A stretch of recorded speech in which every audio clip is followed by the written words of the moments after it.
गढ़ से खबर है जहां पर निजी स्कूल में परीक्षा देते एक डमी कैंडिडेट को पकड़ा गया है और स्कूल संचालक सहित 10 आरोपी गिरफ्तार किए गए हैं।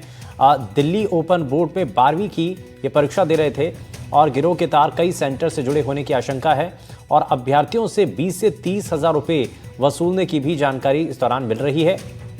तो बड़ी जानकारी, जहां पर आपको बता दें अभ्यर्थियों से 20 से 30 हजार रुपए वसूलने की जानकारी मिल रही है। जिसने रेड की नौहर की एमडी स्कूल है और उसके जो संचालक है उसको भी दस्तयाब किया है और वो अलग से एक कमरे में 5 लड़कों को बैठा करके और उनसे कॉपियाँ भरवा रहा था जिनके ऊपर कोई भी रोल नंबर इत्यादि कुछ भी लिखा हुआ नहीं था। नई लड़कों को आइडेंटिफिकेशन दी कि कौन है कौन नहीं है। दूसरे 4 लड़के ऐसे थे जो एग्ज़ाम दे रहे थे जिन्होंने आधार कार्ड में एडिटिंग करके, खुद का आधार कार्ड जिसमें एडिटिंग करके दूसरे लड़कों को नाम लिख करके एग्ज़ाम दे रहे थे। इस प्रकार 9 लड़के वहाँ मिले। 9 को और संचालक एमडी स्कूल के संचालक नौहर के उनके 10 व्यक्तियों के खिलाफ मुकदमा दर्ज किया और मुकदमा दर्ज करके उनको अरेस्ट कर दिया है। और इस खबर पर ज़्यादा जानकारी के साथ मनीष हमारे साथ बने हुए। मनीष, बताइए इसके बारे में थोड़ा सा कि ये जो डमी कैंडिडेट जो हैं वो पकड़े गए हैं, कौन है ये और क्या इनके बारे में अभी जानकारी? जी, दिल्ली ओपन बोर्ड के एग्जाम चल रहे थे और पुलिस को लगातार ये सूचना मिल रही थी कि ओपन बोर्ड के एग्जाम्स के अंदर डमी कैंडिडेट्स को बिठाकर एग्जाम दिलवाया जा रहा है। इसी सूचना के ऊपर जिला विशेष टीम और नौहर पुलिस ने नौहर स्थित एक निजी स्कूल के अंदर छापेमारी करी। नौहर जो तहसील मुख्यालय है वहां पर एक एमडी स्कूल है, उसके अंदर जब छापेमारी की तो दिल्ली ओपन बोर्ड की 12वीं क्लास के हिंदी का एग्जाम चल रहा था, जहां पर पुलिस ने तफ्तीश के दौरान एक कमरे से लगभग 5 लोगों को बिना किसी रोल नंबर लिखी हुई कॉपी के ऊपर आंसर लिखते हुए पकड़ा।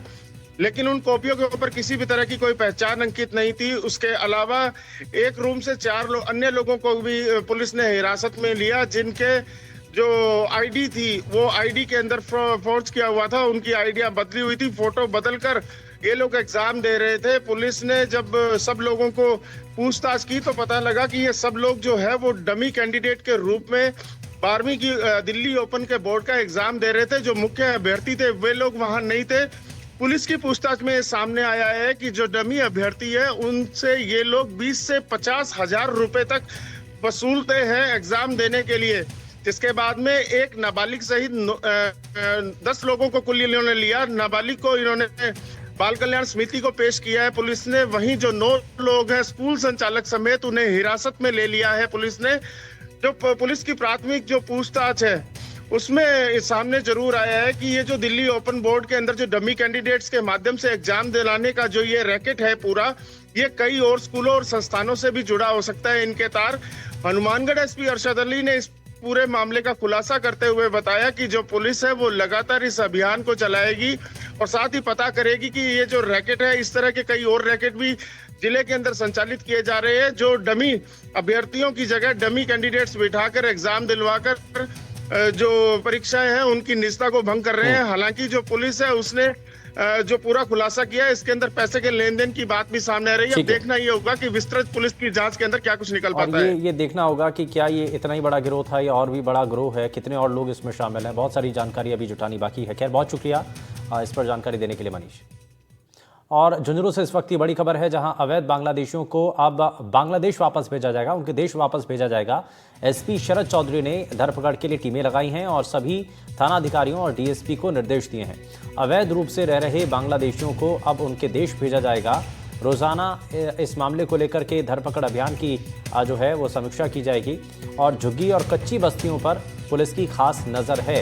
इम्तियाज अली हमारे संवाददाता जुड़ गए हैं। इम्तियाज, ये बताया जा रहा है कि अब जो अवैध रूप से रह रहे बांग्लादेशी हैं उनकी पहचान की जाएगी, उनको चिन्हित किया जाएगा और चिन्हित करने के बाद, क्योंकि माना जा रहा है कि बड़ी संख्या है उनकी यहाँ पर, तो वापस उनको उनके देश भेजने की तैयारी है। बिल्कुल, पहलगाम हमले के बाद पूरे देश में अवैध रूप से बांग्लादेश रह रहे हैं उनको चिन्हित किया जा रहा है। ऐसी तरह उन्होंने अलग अलग थानों में एक टीम बनाई है जो विभिन्न नौकरी में रह रहे हैं या फिर जो सुनार की दुकान पर कारीगर काम करते हैं, चाहे वो बांग्लादेशी है या फिर पश्चिम बंगाल के, उनको पहचान उनको की जाएगी। उसके बाद उनको चिन्हित कर वापस बांग्लादेश है वो भेजा जाएगा, क्योंकि पहलगाम के बाद पूरे देश में ये जो आक्रोश चला, उसके बाद पाकिस्तानियों का वीजा भी रद्द करने की जो कार्रवाई हुई थी, उसके बाद अब बांग्लादेशियों पर ये नजर है वो पुलिस की और प्रशासन की है कि कहीं अवैध रूप से जो बांग्लादेश की झुंझुनू शहर में या पूरे झुंझुनू जिले में जहाँ जहाँ झुग्गी झोपड़ियां बनाकर रह रहे हैं या फिर जो कामों में या ईंट भट्टों पर जहाँ लगे हुए हैं, उन पर जिला प्रशासन और जो पुलिस है उनकी सख्त नजर है और उनको चिन्हित कर एक एक बांग्लादेशियों को वापस वो भेजने का काम किया जाएगा। हालांकि अभी तक टीमें बनाई गई है, सर्च ऑपरेशन है वो किया जा रहा है। जैसे ही मिलते हैं, संख्या कितनी क्या रहती है वो हमारे दर्शकों तक हम पहुंचाने का प्रयास वो करेंगे। इम्तियाज, अभी तक कितने बांग्लादेशी ऐसे हैं जो अवैध रूप से यहाँ पर रह रहे हैं, उनके बारे में क्या कोई डिटेल मिल पाई है? कितनी संख्या उनकी? देखिए प्रशासन और जिला पुलिस को लगातार शिकायतें मिल रही है कि शहर की बात करें तो गुड्डा मोड़ है या फिर जो जहाँ जहाँ कच्ची बस्तियां हैं वहाँ पर अवैध रूप से बांग्लादेशी है वो रह रहे हैं। साथ ही जो ज्वेलर्स का काम करते हैं उनके जो कारीगर हैं उनमें भी कई बांग्लादेशी होने की आशंका है वो है। तो इसको लेकर पुलिस प्रशासन है वो लगातार टीमें बनाई गई है और उनको चिन्हित किया जाएगा और उसके बाद बांग्लादेश है वो भेजने का काम है वो किया जाएगा। ठीक है, अभी ये सवाल है क्योंकि